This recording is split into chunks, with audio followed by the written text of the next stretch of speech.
Hey everyone, I'm Mind, and this is set number 2508 Blacksmith Shop from the Ninjago Pilots Wave. This set contains 189 pieces, 2 minifigures, and originally retailed for $19.99 in the US when it first released back in 2011. This video is of course a part of my Ninjago Throwback Review series, so let me know in the comments which set you want to see a throwback review on next.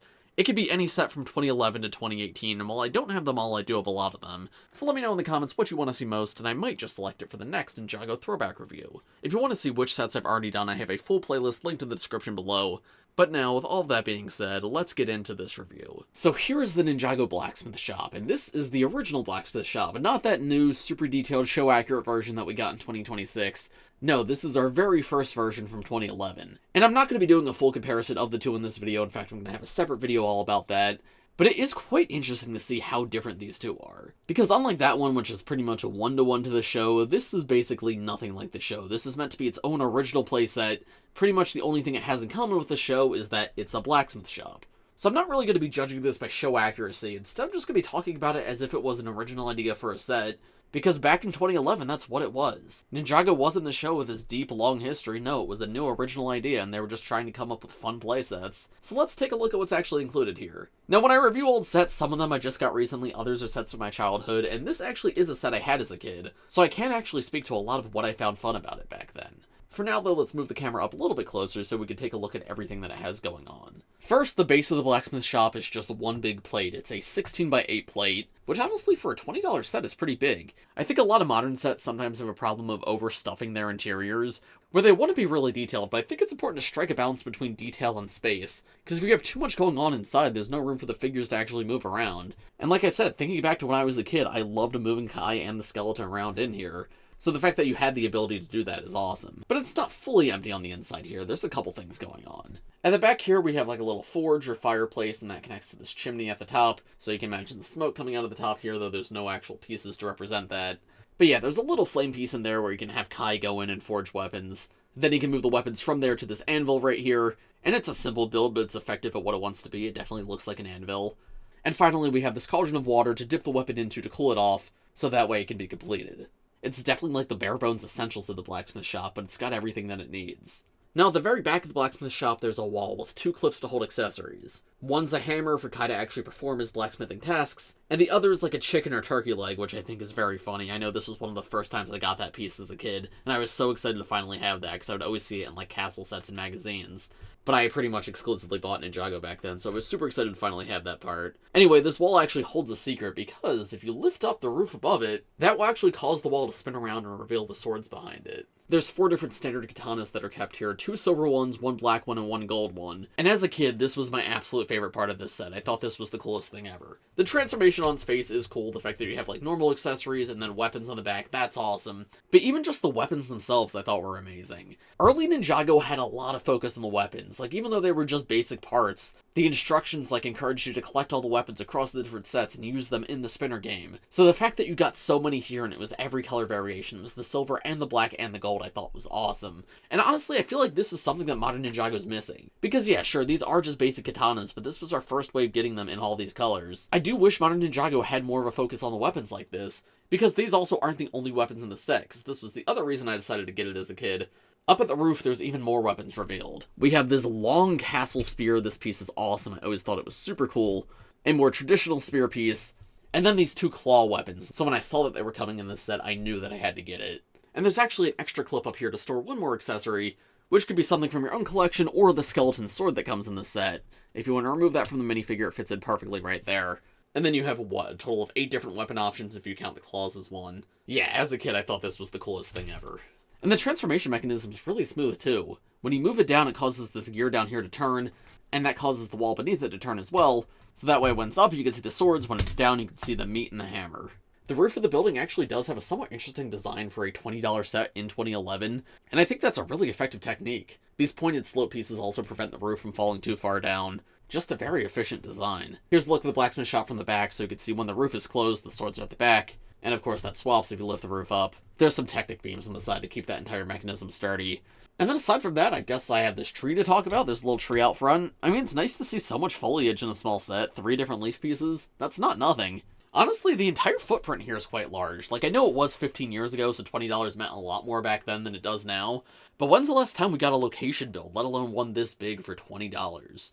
I honestly find this pretty impressive. So yeah, genuinely, I think there's a lot to love about this set. Of course, the newer version is much more accurate to the show, but as just like a standalone fun toy Blacksmith Shop, I loved this as a kid, and taking a look back at it today, I still really like it. But of course, the build is not everything in this set, so now let's take a look at the minifigures that it comes with. Now, here are the two minifigures in the set. We have Kai and we have Kruncha. Kai is, of course, in his very first ninja suit, his original 2011 design, and as an accessory, he comes with the map to the golden weapons. Now, it's really interesting looking at this and seeing how it was done, because this was a brand new print to this set. It later went on to be reused in one more Ninjago set, and then also came in a Kingdom set. And I'm gonna be honest, looking at this, I can't tell if it was supposed to be specific to Ninjago, or if it was just made to be a generic map. Because if you look at the map, it's got 4 different spots marked, which you would assume is the location of the 4 golden weapons. But if you try to make out, like, what's going on here, there's, like, a house, a waterfall, some sort of cave, maybe, and then a tree. And I guess those are the 4 locations. Now, if you've seen the show, that's not where the golden weapons are. I guess cave is kind of accurate, right? We have the Caves of Despair, that's where the Side of the Quakes is found. House could be the Fire Temple, maybe?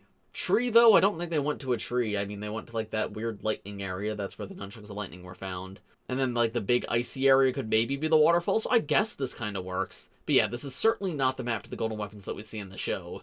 I'm really glad we have a new version this year in 2026. I am still glad that this was included, though, because it is still technically a tie into the show. And it's neat that it was new and unique for this set, even though it's not, like, accurate to the show. At this time, though, I mean, it was 2011, show accuracy was not even a consideration. The show was made to tie in with the sets, and I don't think there was any thought of doing them in tandem. Because at that point in time, the toy came first, and the toy was really all that mattered. I don't think they were expecting the show to take off the way it did. On that note as well, of course, we have the Kai minifigure here, and it would have been awesome if all the way back in 2011 they were like, you know what, let's do a Blacksmith Kai in the Blacksmith Shop set. But it took us all the way until 2026 to finally get that minifigure. Again, at the time, show synergy was not as much of a thing, and there wasn't as many exclusive minifigures either. So I'm not surprised it didn't come with a Blacksmith Kai. Getting the regular 2011 Kai, though, in a $20 set I do think is pretty nice. He wasn't especially rare, he came in quite a few sets, but it just gave you more options to get him. And the original 2011 suits, I mean, they're good. Certainly very simple, I mean, I believe they're the only ninja suits without any back printing. And they use the original ninja hoods, which I've always actually been a pretty big fan of. Specifically because it has the clip on the back that you can attach anything to. Like modern ninja suits, like plenty of them have armor that can attach katanas just like that. But if you want Kai to carry around Kruncha's weapon instead, which is a much bigger sword, a new ninja suit wouldn't be able to do that. But the original ninja hood, you can clip anything in there. And that versatility I always found so awesome as a kid. Kai, of course, has his original face print too, with the scar over one eye. Honestly, I've always liked this face print. I feel like it captures Kai's personality well. Again, lack of show synergy. He did not have that scar in the show, but that was not fixed until the redesigns in 2017. So yeah, very solid, very classic figure. And then the Skulkin I love, especially the Skulkin generals like Kruncha. I think these guys aged phenomenally. Again, touching on the show, he's not super accurate to the show, because Kruncha in the show is a very goofy, very silly character, while this minifigure seems designed to be a bit more cool.